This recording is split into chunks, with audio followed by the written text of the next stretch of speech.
start with Ira from Warchan on your right. Hey man, nice to meet you. It's nice to meet you too. People around here have been hearing about you for a long time. It didn't seem like Florida State was too much in the picture coming out of high school. What was different coming out of the portal, and what were the conversations like with Coach Norvell and Malzahn that got you really excited about Florida State? Yeah, coming out of high school, I feel like I had kind of narrowed down my schools a little bit, and I was more so looking to narrow than kind of expand. And just with all the moving parts coming out of high school, I went a separate way. But then, once I entered the portal, being able to speak to Coach Norvell, speak to Coach Malzahn, just feel the excitement that they had. That meant a lot. All right, next will be Jordan, third row on your left.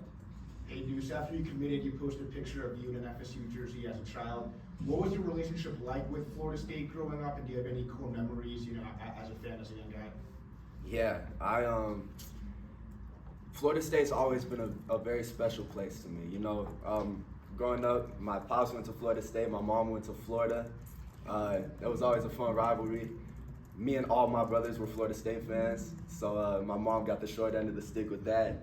But one of my first, earliest memories I remember was when we watched the national championship game with Jameis playing Coach Malzahn, actually. And I just remember we were able to stay up late. It was a school night, and we were able to stay up late, watch the end of that game, and it came down to the wire. But we ended up taking the dub. And I just remember my pops lifting me up over his head and putting me on his shoulder after we won. And that's one of my fondest memories growing up. And I think ever since then I've always held a special place. And now that I'm able to be a Seminole, hopefully recreate a lot of those memories. All right, next will be Aslan on the back right. You mentioned how things are a little bit different the second time around and being recruited. And you guys have all these different reasons for why you pick schools, but you talked about kind of maybe feeling wanted, I guess. How important is it to feel wanted in the recruiting process? How much of that did you feel this time around, and what did the staff do to make you feel that? Yeah, I think everyone, it's in our human nature to want to feel wanted. You know what I mean? And I think it's important to for you to be able to feel that, because you don't want to go somewhere where the coaches might be half in, half out on you, or want the best for you, but aren't gonna give you all they have to get the best out of you, right? And I think that was one of the major differences with Coach Norvell, was you can really tell. And just from being able to speak to some of his former players, I have a good relationship with Johnny Wilson, and just being able to text him and ask him about what his experience was like, and he told me Coach Norvell is going to push you every single day to get the best out of you, because he knows that your success means his success, right? And it's vice versa, and his success is going to mean your success. And so he really strives for the best for his guys, and he truly loves his guys. And it's funny because you can tell. Actually, Michael was saying it earlier, but his talk isn't just recruiting talk, and I could really tell that when I was on my visit here.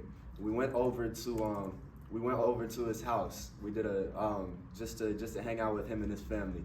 His daughter Mila, exactly like him. She is the loudest. She can talk for literally, if you don't stop her, she can talk for 5 hours straight.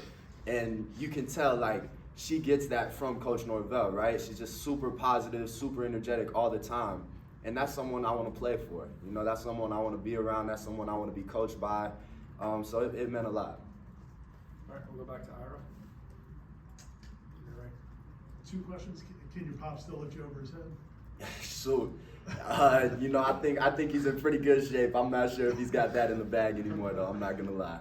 But then, just having him as a performance coach, as a father, and a guy who played at such high levels, how much of your drive comes from the way he drove you, and how much of that is, do you just bring it to yourself? Yeah, I mean, I'm extremely blessed to have two. To have two, parents who were student athletes who went through this, and I think growing up, right?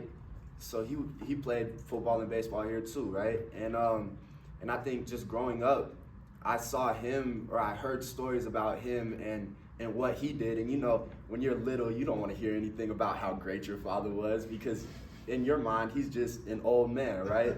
And you should be able to do everything he does. And so I think my goal was always just to follow in his footsteps and try to be better than him. And I think that was one of my motivating factors. And then, you know, having him alongside there to push me to be that and want to see me be better than him and strive the best for me. You know, I think a lot of my motivation comes from him, and then having my mom, you know, every step of the way being supportive and not only being okay with the long nights it took, or when me and my pops told her we were going to be working out for an hour, and then we show up 3 hours later, and she's pushing for that. You know what I mean? She's not only going to be okay with it, but she's encouraging us to do that. And I think, you know, just having that support system, that foundation, really helped to elevate me to where I am today, and hopefully, you know, take me a lot further. All right, we'll come to Chris, front row on your left. Hey, dudes, talk about your love for baseball. Is that something you intend to try to do down the line? And if not, why did you give it up? Yeah, absolutely. I love baseball. Baseball was actually my first love. You know, I grew up in Dallas when the Rangers went to back-to-back World Series, and those were some of my earliest sports memories too. You know, just like when Florida State won the Natty. You know, those were some of my earliest memories, going to their games when they went to back-to-back World Series. And yeah, I love baseball. I grew up playing, and I would love to continue playing. You know, this past summer I played out in California, and I absolutely loved it. I played for the Compton Barons for Coach KT, Coach Kenny, and it was great. And so I would love to continue to play baseball if that's where the road leads me. And yeah, we'll see what ends up happening. All right, next we'll go to Liam, second row on your left.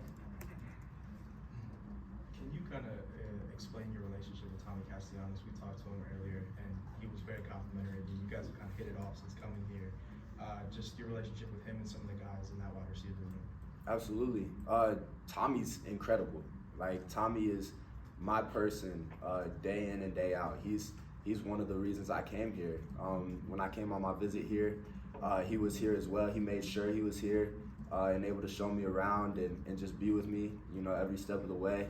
And he's been great. Like you can tell when you talk to someone and you can tell you're just gonna be able to be lifelong friends, right? And as soon as I talked to him, like first time I ever talked to him, I'm like, okay, this is my type of person. This is the person I want to be with every day. Like, this is the person I want to throw me the football.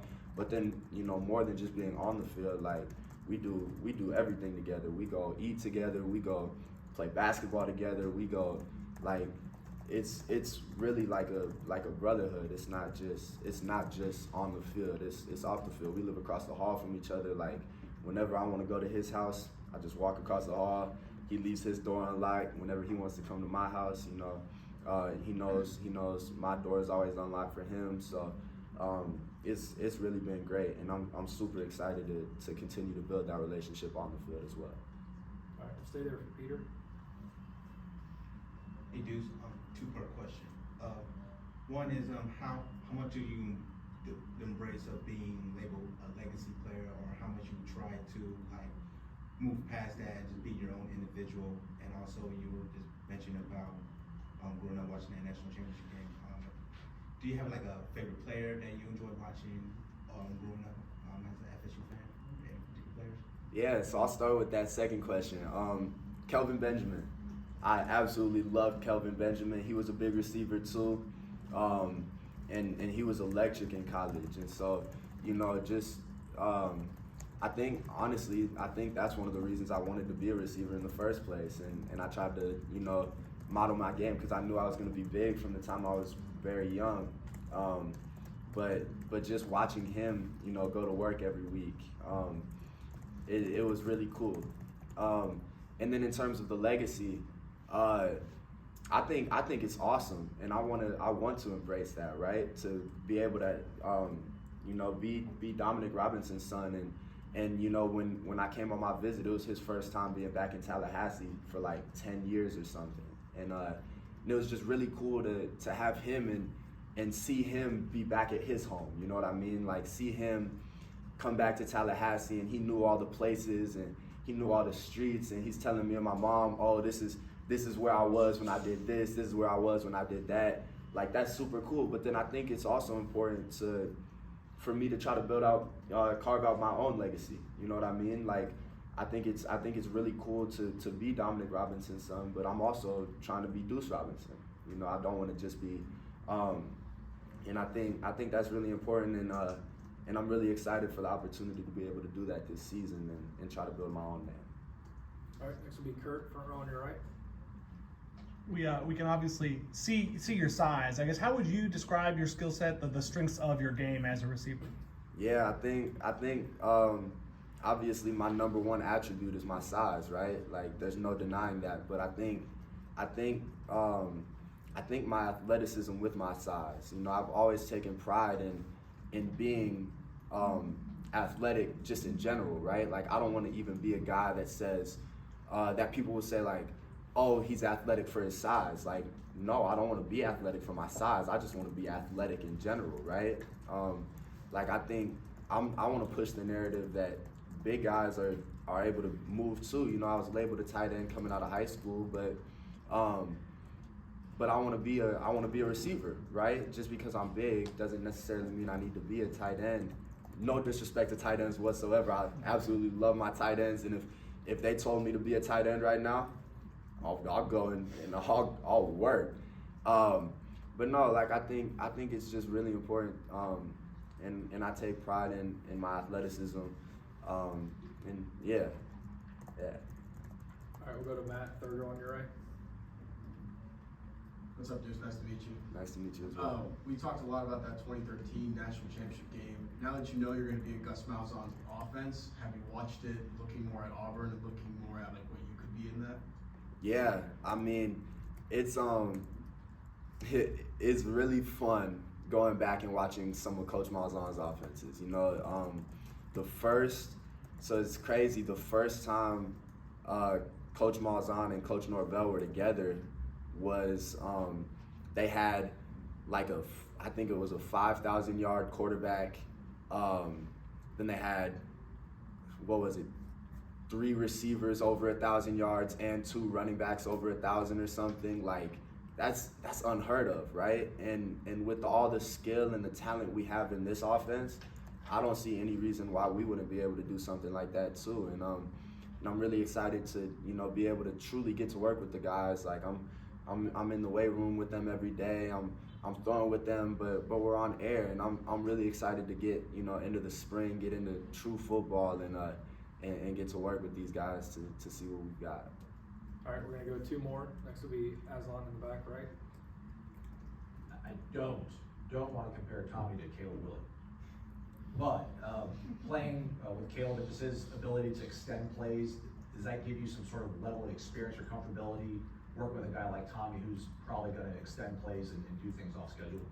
Yeah, I think, you know, they're both extremely special players, right? Like, you don't find guys with their level of talent, their ability to extend plays, like, they're not going to get sacked, right? They're guys who they're magicians, and so I think being able to work and practice with a guy like Caleb every single day for my freshman year definitely makes it a little more comfortable. I mean, scramble drill was a staple of practices at SC, and I'm assuming it'll probably be a staple of practices here, just because of the level of talent that Tommy has, and his ability to make plays out of nothing.